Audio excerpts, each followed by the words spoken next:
Oh, hey, everybody. Welcome to the Sounds on Vinyl show, the only show in the world that has a couple of dudes talking about all the great music on vinyl. My name is Lars Larson. And no, it's Phil Boyer. and with me, as always, every single week is my brother from another mother, lead singer extraordinaire, Professor Rockstar. Professor Rockstar. Lars Larson. Lars Larson. Mike Spencer. Mike, what the hell's going on, man? We're having too much fun already. We are. We're having too much fun. It's all good. It's still summer here in Sweden, and it's a lot of music, but that has to be Lars Larson. It has to be. It's like Sven Andersson or whatnot. It has to be like the most Scandinavian thing for Americans to say Lars Larson. Yeah. That has to be Scandinavian. Oh, you're from Scandinavia. It's a Lars Larson. Yeah, I am. Truly. Yes. Or Sven. Yeah, Sven Svensson. Sven Svensson. Yeah. You see? I could be Lars Larson and you could be Sven Svensson. You see? No. Oh man. So okay, but we gotta. I got a show for you. There is some prizes. We actually for the people who are listening out there, and if like you should, we're having a different segment or a different show where I keep Phil in the dark and talk about all the music that I've been listening to, buying, and discovering or rediscovering or being turning over on my turntable for the last week and so, and been going through a lot of vinyl records and the stuff that stands out. That's the stuff that I want to talk about.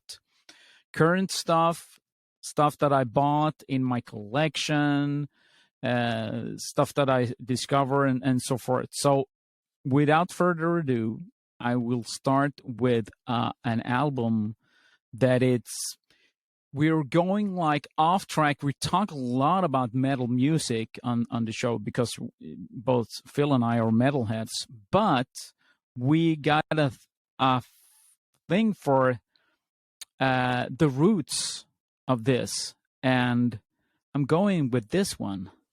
Oh, the Blues Brothers. Yeah, it's the Blues Brothers soundtrack. And why am I showing this? It's because I've just seen this movie with my son. Oh. He's 15 years old. So he's been discovering all the metal music he grew up listening to, like Michael Jackson and so forth, and he loved Kiss. But as he grew older, he started getting into the metal music with bands like Iron Maiden, the Helicopters, Kiss, Guns N' Roses, Metallica, AC/DC, and so forth. And he's been all over the place this summer. We've seen a lot of bands: Alice Cooper, Kiss, Maiden, the Helicopters, and so forth. So he's a real metalhead. But I've always talked about where does the music come from the beginning, and the beginning of it all is blues. So we've been playing some Whitesnake and Thin Lizzy so he can get like the idea of where everything like from the 70s, the old Deep Purple stuff and so forth. And then we need to watch this movie. We need to watch the Blues Brothers movie because they got people in there like James Brown, you got Ray Charles, you got John Lee Hooker, you got Aretha Franklin and Cab Calloway and so forth. So, and we watched this, and I said, the people that are in there, I'm showing this to the viewer audience, the people of this band, Steve Cropper and Duck Dunn, are from a band called Booker T and then the MGs. So these are real musicians. You got like Murphy Dunn, you got Willie Hall, Tom Bones Malone, Lou Marini, Matt Guitar Murphy, and Alan Rubin. These are actual players. They are musicians. So I told them about this, and we were watching the movie, and afterwards we had a conversation about the movie, and I asked him, what do you think? Oh man, that was like one of the best movies I've ever seen. And I was not expecting that from a 15-year-old, because I thought that, well, it's cool. I dig the music, but it's sort of like it's way too old. It's nothing for me. I love the story, Dad. I love the comedy. I love the music. I love everything about it. And the funny thing is, I discovered the Blues Brothers. I think it was like a couple of years after it got released in 1980. I think it's like 1982, 83. And I was watching this movie at a friend of mine. And I thought it was funny, but I was in a phase where I listened to a lot of metal music. I was heavily into like Judas Priest and whatnot. So, and this was my go-to album at the time, Judas Priest, Unleashed in the East, because I love the live vibe of Judas and whatnot, with the motorcycle on stage and the leather and chains and whips and whatnot. And all of a sudden, in this movie, The Blues Brothers, there was a segment. They're outside in a black neighborhood in Chicago, at a place called the Soul Cafe, which is in the movie run by Aretha Franklin. But outside of this little restaurant, there is a setup where there's this African-American guy playing a guitar and singing. And the first note that I hear is a boom, boom, boom, boom. I'm going to shoot you right down. And I just paused. And I remember I got this on video cassette from my buddy. And I went home and I played that segment over and over again. And I paused and I looked at all my records. Okay, we got like Maiden, I got Judas Priest, I got Kiss, I got AC/DC, I got Motorhead. And I'm like 13 years old at the time, 12, 13 years old. And I'm thinking, how the fuck can this be so heavy? And the guy in that movie was, I'm reaching down for an album. It's a guy called John Lee Hooker. And I was so blown away by his playing. Just an electric guitar. I think they're a three-piece, but him singing, somebody is blowing a harp, somebody's playing the bass and drums, but him singing, it struck a nerve in me where I thought, does it get any better than this? And the other part of my brain go, hey, what are you doing? You're a metalhead. But this is so good. No, you're a metalhead. But this is so good. You're a metalhead. So I got conflicting thoughts, but I couldn't shake the feeling that John Lee Hooker set the bar for me to where all the roots of the music that I was listening to, learning about when I was 12 and 13 years old, came from him and his predecessors like B.B. King, Sonny Boy Williamson, and so forth. And I was so afraid to tell my friends because I didn't want to look like I was going off track or being a wimp. Oh, listen to that wimpy music. It's not metal at all. It's So I kept it a secret for many, many years. I think I'm in my early 20s when I talked to a friend of mine at the time. We were playing in the same band, and we are talking about the Blues Brothers movie. And he's sort of like, oh, man, James Brown, Rita Franklin, God damn, and John Lee Hooker. I mean, the first time I saw that movie, John Lee Hooker, man. oh, and me too. Hey, I was there. And we started talking. So, oh, you too? Yeah. I couldn't believe it. I was heavily into Judas Priest, Maiden, AC/DC, and whatnot, Metallica, for crying out loud. And this dude comes on, John Lee Hooker, playing a song in the middle of the street in this movie. And I'm thinking, this is it. This is it. I can die happy now. And I've been following him ever since, buying a lot of albums and discovering blues music and everything else. Bought a lot of albums with his fellow musicians like Albert Collins, Robert Craig, and new guitar player, and B.B. King, and of course Little Walker, Sonny Boy Williams, and of course Robert Johnson and T-Bone Walker and so forth. And it's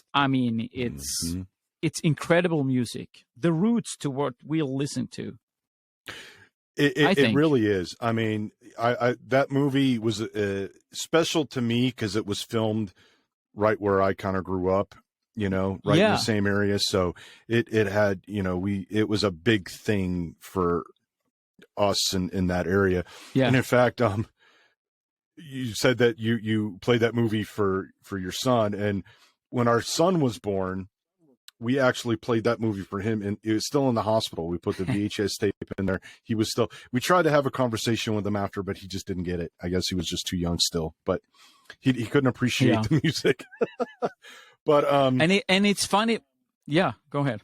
Oh, I was going to say, and that music always resonated with me.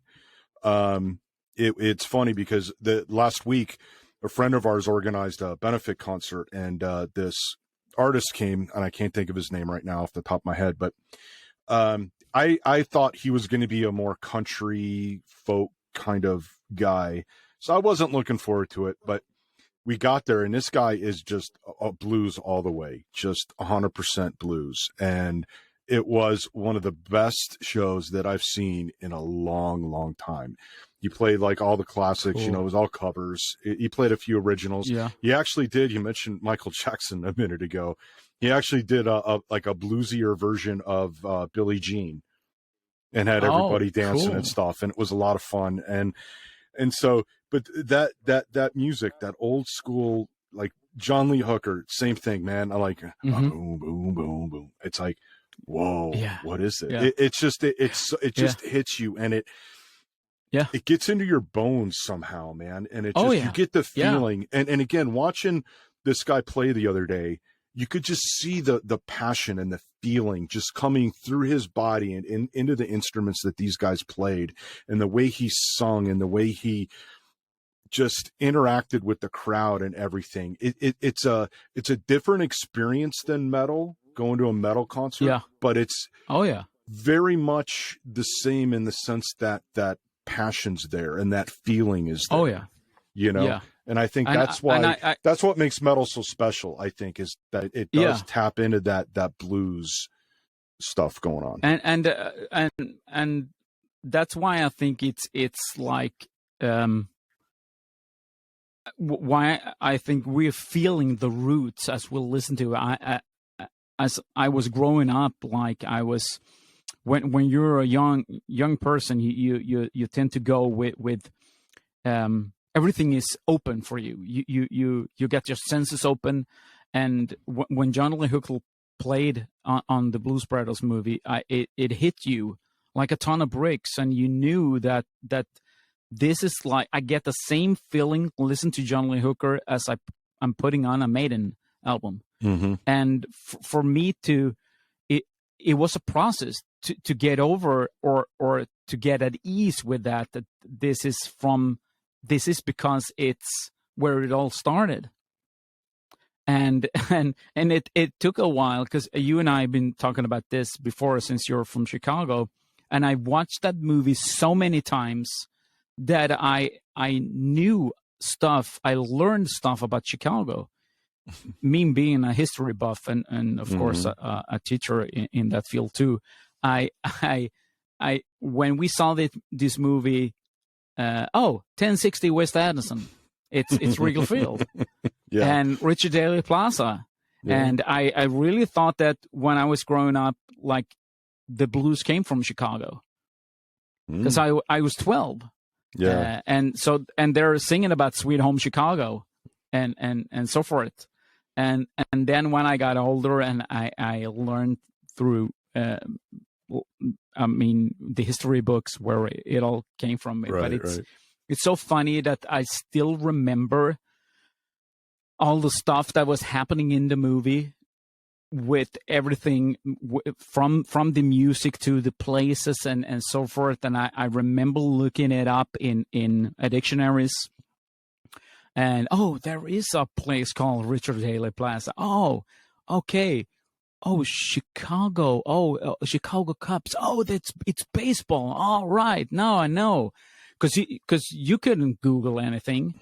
I mean, this is like the early 80s. So you had to go with the dictionaries and whatnot, and try to figure stuff out as you went along. But it's so much fun. And it was, it's great to see my son react in the way that I hoped that he would, and getting, I know we've been talking about this before. I've learned in school that all the rock and roll is from the blues, is from the black community, the African Americans that got shipped over, slaves and so forth, and they began humming in the cotton fields and so forth, and it progressed into the blues and jazz and Dixie and whatnot. So we had a good conversation about that. So, oh man, yes, there you go. The blues, gotta love the blues. The blues. Oh yeah. Yes. Okay, moving along. I've been. I showed you this. We have to look at this just once more. Look, Rob Halford, Unleashed in the East. Great record. It's funny because look at that guy. You listening to Blues Brothers and this particular record at the same time, it was me. I had the same thing. I had it on a cassette, had it on my boombox on my bike, and I would be cranking that everywhere. Yeah. So it's kind of funny how, again, living so far apart, different countries, same time, still listening to the same shit in two different genres, right? It's kind of it's nuts.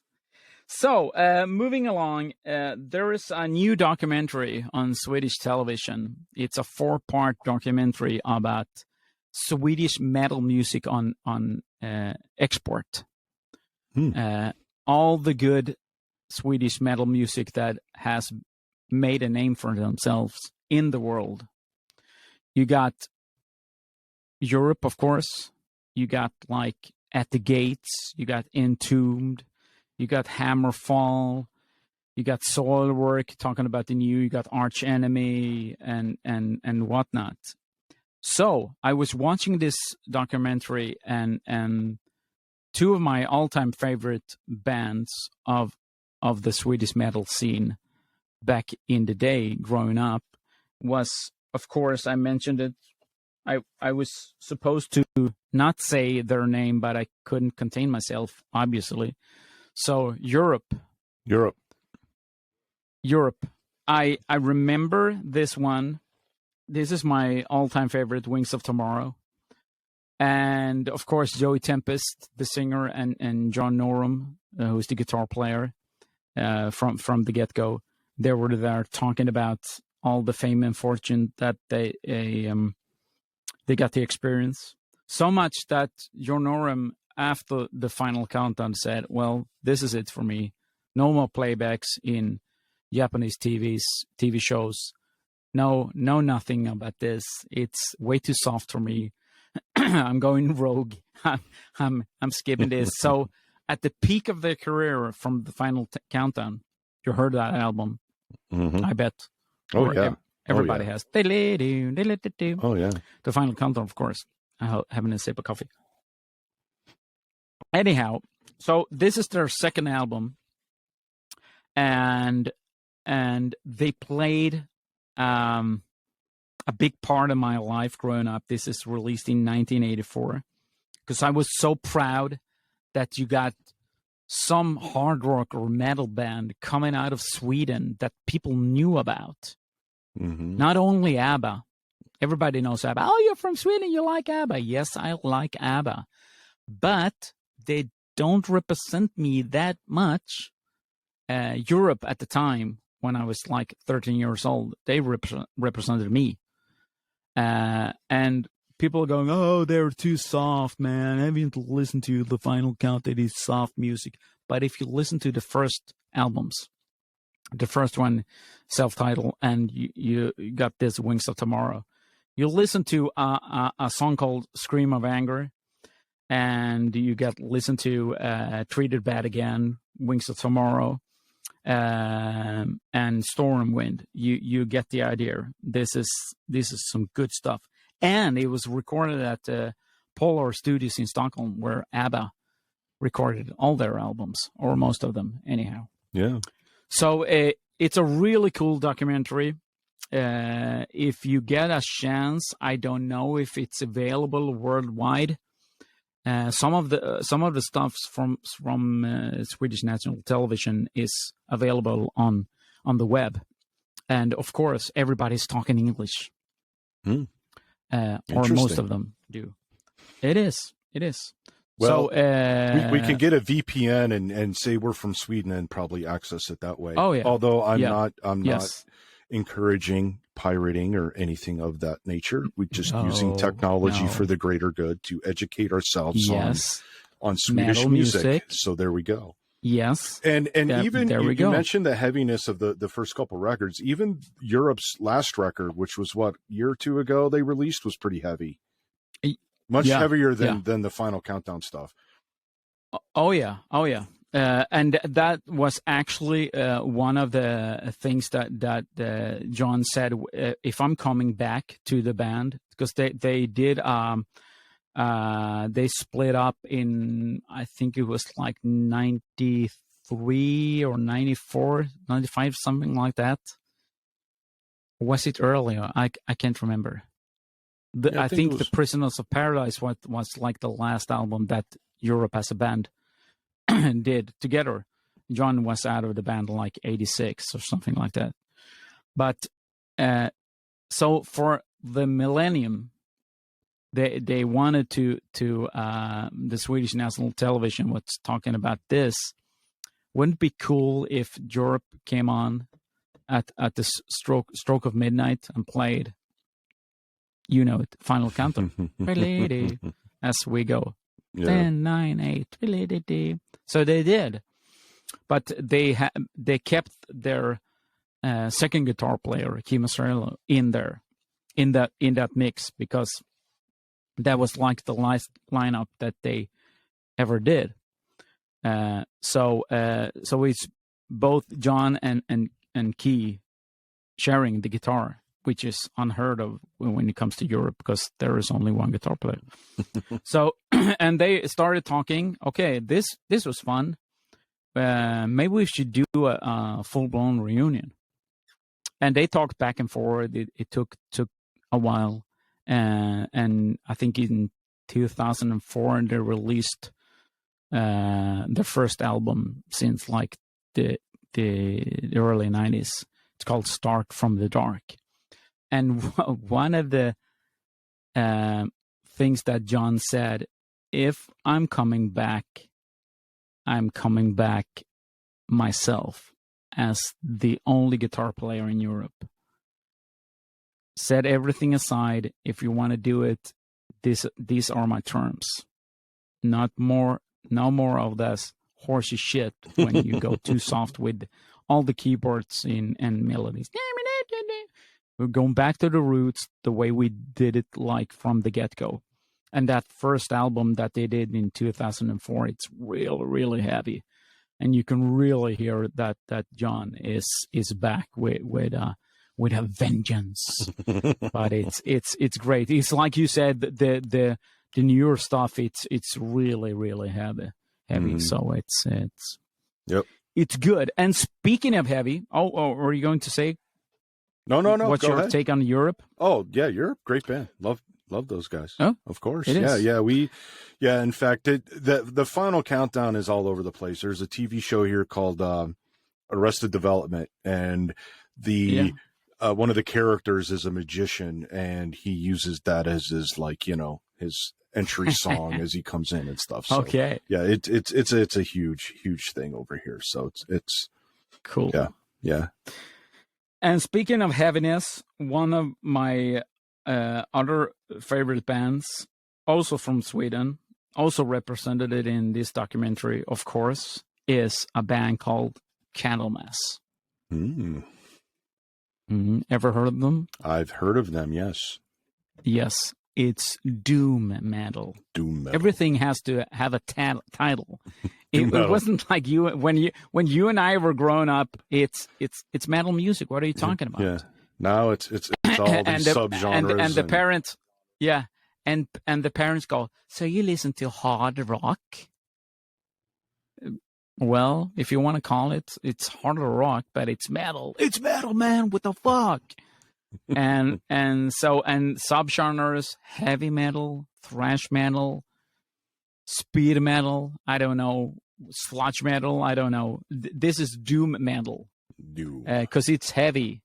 And here's a Swedish guy for you, Leif Edling, who is the founding member and bass player of Candlemass. He's a huge Black Sabbath fan.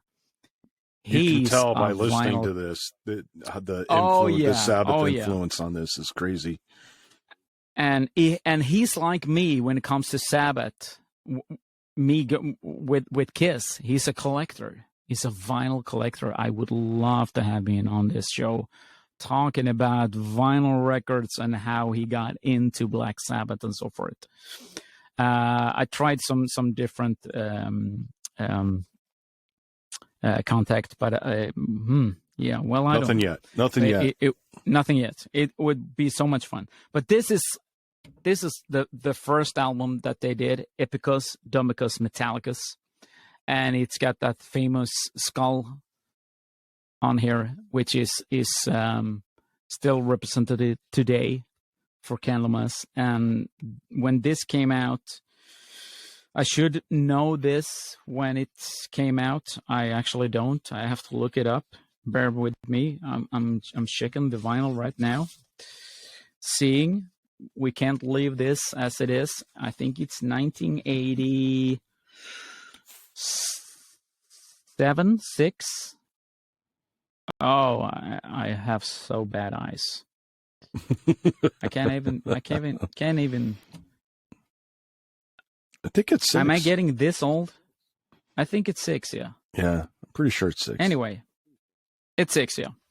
Anyways, so talked a lot about Candlemass and how they influenced other bands, which I thought at the time was like really great listening to because I didn't know this. So they're talking to Leif on this documentary, and I got the sense that when people were discovering Europe and all the girls are discovering Europe for Final Countdown, and then it got mushier from then. Confession time, I stopped listening to Europe when John left the band. So the Final Countdown was like the last album that I bought. And on the later end, just a couple of years ago, I bought one of the albums called Out of This World in a dollar bin just to listen to it. But it's not interesting for me. Mm-hmm. If people are into that mushy stuff, that's fine. Good for you. But Leif told the interviewer in this documentary that there was like and remember this. I don't know if you had that in the US, that when you listen to bands like Depeche Mode and the synthesizer stuff, we called it synthesizer music or whatever. And there was two camps. Either you listen to metal music or you listen to stuff like that, the dance stuff with Depeche Mode. There was no in between. At least it was in Sweden. So, what are you, metalhead, or do you listen to Depeche Mode or something like that? Oh, I'm a metalhead. Oh, yeah. Then you're with us. And if you're not, go stand in the corner. It was like this. And Leif told the story about when Candlemass formed, they were put in the corner because they were like too heavy. Oh my God, look at those weirdos. What's that kind of music? No, you have to stand there over in the corner. We don't know what to do with this music. And it took a while I think it was in the late 80s when everything went like up for them and they got a huge success and started touring. But it took a couple of years after this debut album to really get Candlemass out there. And it was so funny when Leif told, because they were like in their 20s. And they met the guys in Europe and some other bands, and they're sort of like, oh, that's that weird guy from Candlemass. Okay, smile and wave. and he thought that oh man, that's strange. Oh, that's awkward. What am I going to do? So he changed the route to where he used to go because he didn't want to have anything to do with them because he thought this is too weird. I don't know what to do. And now, of course, they're friends. But it's what music can do to kids. Yeah, it's way too heavy. I don't know what to do with this.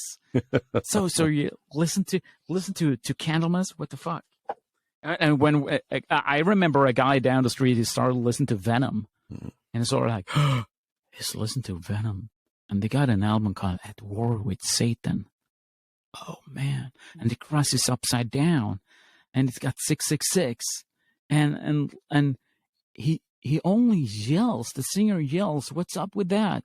It's too freaking scary. I don't know what to do with that. So he was sort of like when you saw, dude, there's this guy. He's coming down the street right now. Be cool, because we didn't know what the fuck to do. He had a Venom T-shirt on, and he was so heavy. He was a couple of years older than us. And so, it looked cool because this guy's coming with the Venom T-shirt, and it's like you're like 14 years old. You didn't know what the fuck to do. So, but it's that a great of an impact that music has on you as a kid growing up. It does. It's so funny. Yeah, it does. So what do you remember? Do you remember anything about Candlemass in your neck of the woods growing up, or was it not? We didn't have it. Not on your radar. No, it wasn't on my radar. I didn't get into hearing Candlemass until probably like 2-3 years ago. So I didn't have it when I grew up. Yeah, they weren't really. No, they weren't really a thing. Any other Swedish metal bands that you know about? Not really. It was really mostly, obviously Europe, but it was mostly stuff from like the UK and Germany. Scorpion, stuff like that. But yeah, not too much Sweden.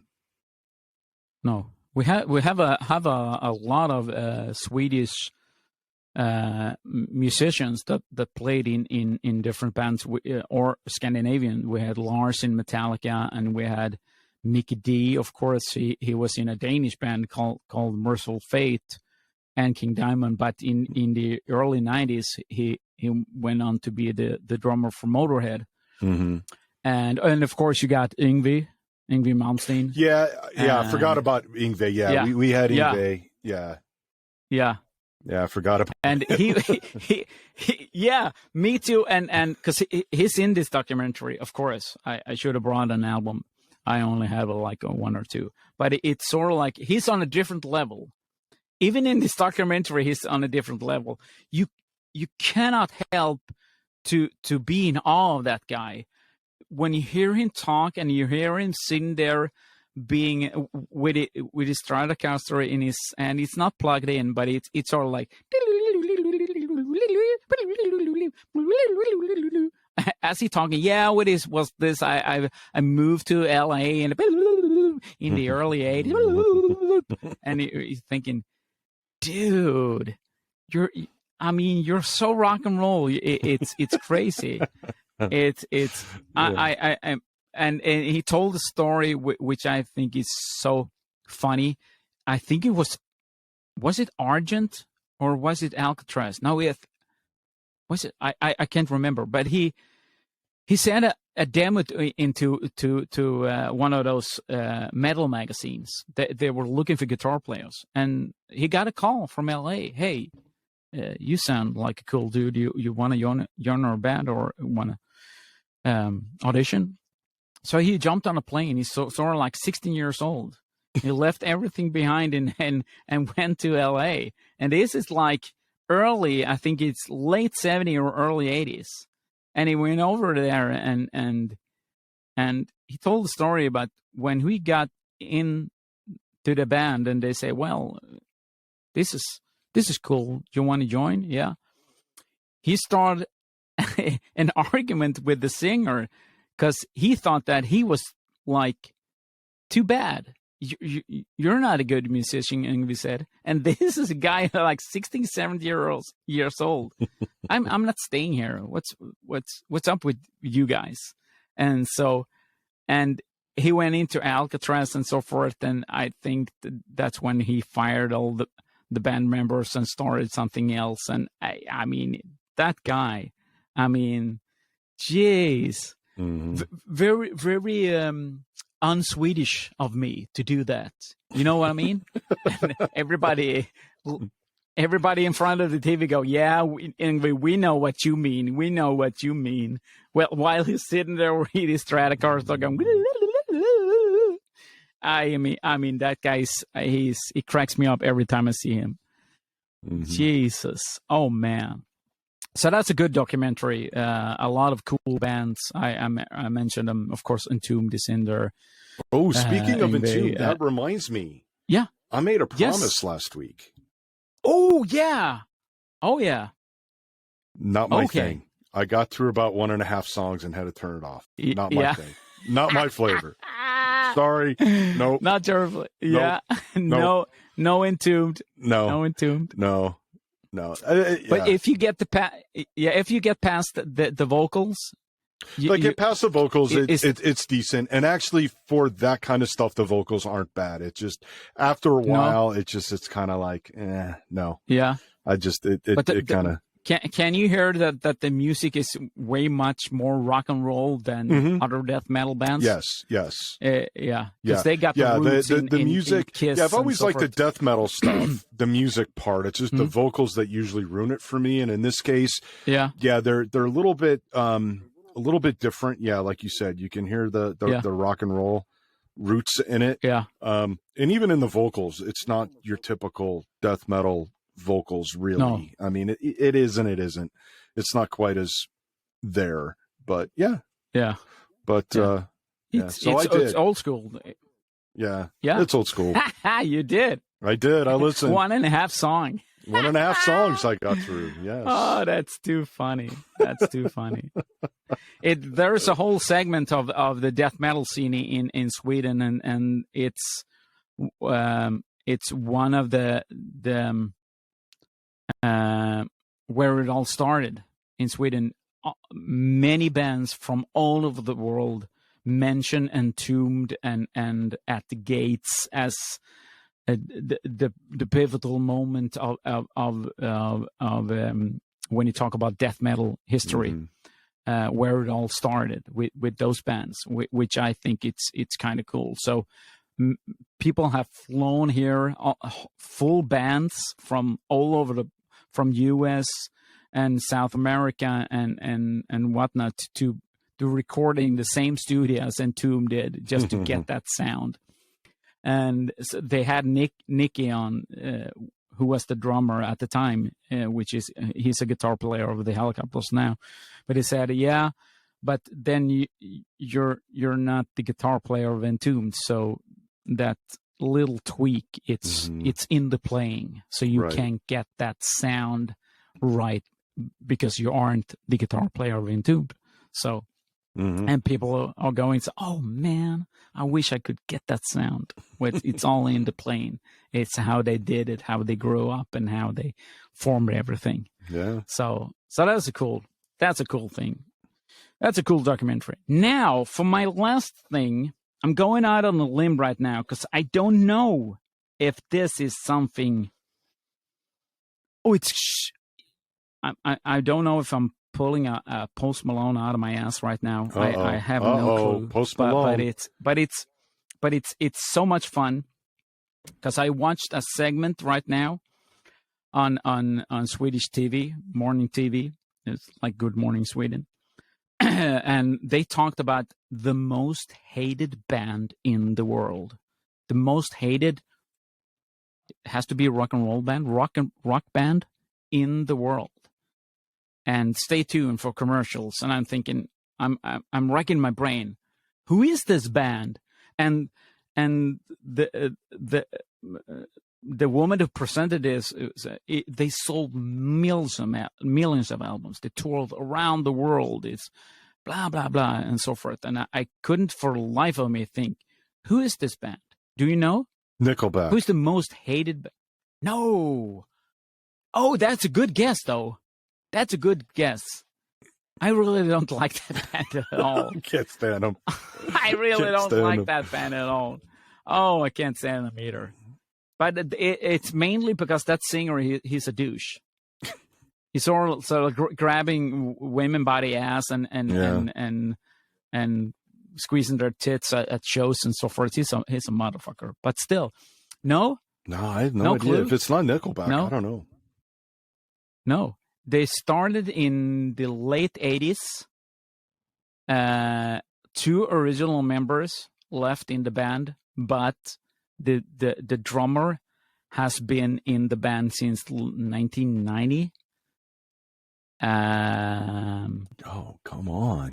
It's they usually play, no, not anymore, but they made a name for themselves playing naked with only socks. Do you know? No? Naked. It sounds like something the Chili Peppers would do. Oh, yes. It is the Chili Peppers. Is it the Chili Peppers? It's okay. It's the Red Hot Chili Peppers, the most hated band in the world. Really? And yeah, really. And they had a thing where they put it up on bullet points.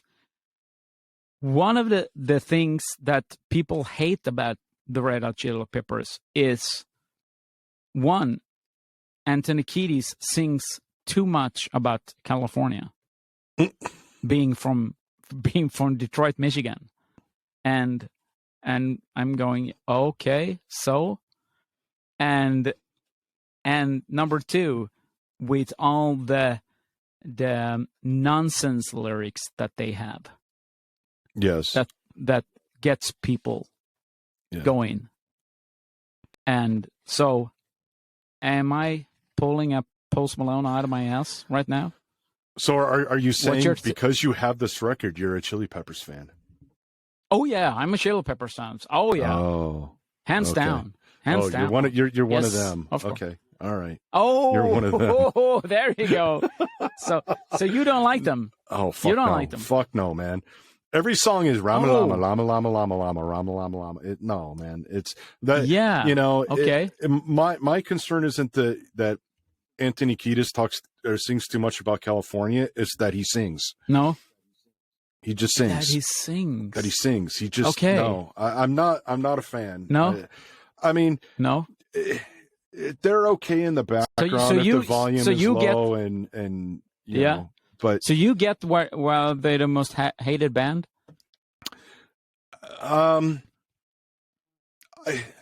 Yes and no. I mean, I think there's a lot worse bands out there than Chili Peppers.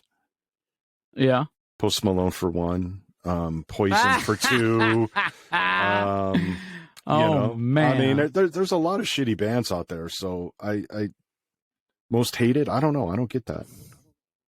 No, me neither. See, but it's funny because she mentioned all that stuff that it's mumbo jumbo that he sings, but there is only like a handful of songs where he does that without any lyrics, and it's with only sounds. But I think, as a musician, I mean, the musicians in this band, Chad Smith, the drummer, and Flea, good Lord. Holy crap, those musicians. I mean, Chad Smith is one of the best drummers. He's up there with Dave Grohl and so forth. Have you heard him play? Jesus. And Flea with that slap bass. Dude. Say what you will about the Chili Peppers, but those guys can play, hands down. I will say they've got a groove which makes it tolerable for me to listen to, unlike other stuff. But I feel like all their music sounds the same. It's just a regurgitation of the last record. Okay. And not in a good way, because some people argue that about AC/DC, but AC/DC knows how to do it. So that's I mean, they've got a groove, but and not my thing. Sorry. Nope. No, this was like the first thing that I bought. Blood Sugar Six-Matic. I'm holding it up for people that are watching on YouTube also. This was a pivotal moment for me because I went into the record store and tried to buy this one on vinyl.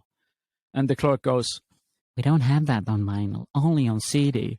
And I go, "What? What do you mean?" "It wasn't released on LP."